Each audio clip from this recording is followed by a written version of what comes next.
தேசத்தின் தலைவர்களாக, ஒரு பெரிய ஒரு அசோசியேஷன் தலைவர்களாக, அவர்கள் சார்ந்த தொழிலில் முதன்மைப்படுத்தி அவர்கள் சார்ந்த தொழிலில் தங்களை முதன்மைப்படுத்தி கொள்பவர்களாக, பல மக்களுக்காக போராடுபவர்களாக, பல மக்களால் தலைவா என்று இவர்களைத்தான் அழைக்கிறார்கள். அந்த அளவுக்கு ஒரு உயர் அந்தஸ்துக்கு வரக்கூடிய நபர்கள் இந்த சிம்ம ராசிக்காரர்கள்.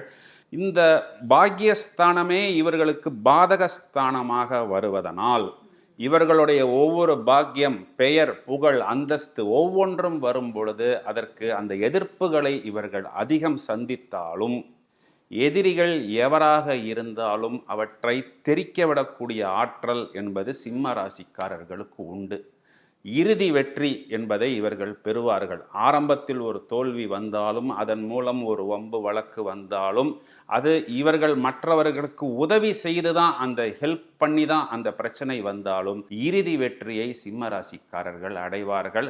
சிம்ம ராசிக்குடைய பெரிய ப்ளஸ் பாயிண்ட், இவர்களுடைய லக்னாதிபதி 9ஆம் வீடு என்று சொல்லக்கூடிய பாக்யஸ்தானத்தில் உச்சம் பெறுவதும், பாக்யாதிபதி 6ஆம் வீட்டில் உச்சம் பெறுவது என்பதும் எதிரிகள், எதிர்ப்புகள் எவராயினும் அவற்றை தெறிக்க விடக்கூடிய ஆற்றல் என்பது இந்த சிம்ம ராசிக்காரர்களுக்கு பூரணமாக இருக்கு.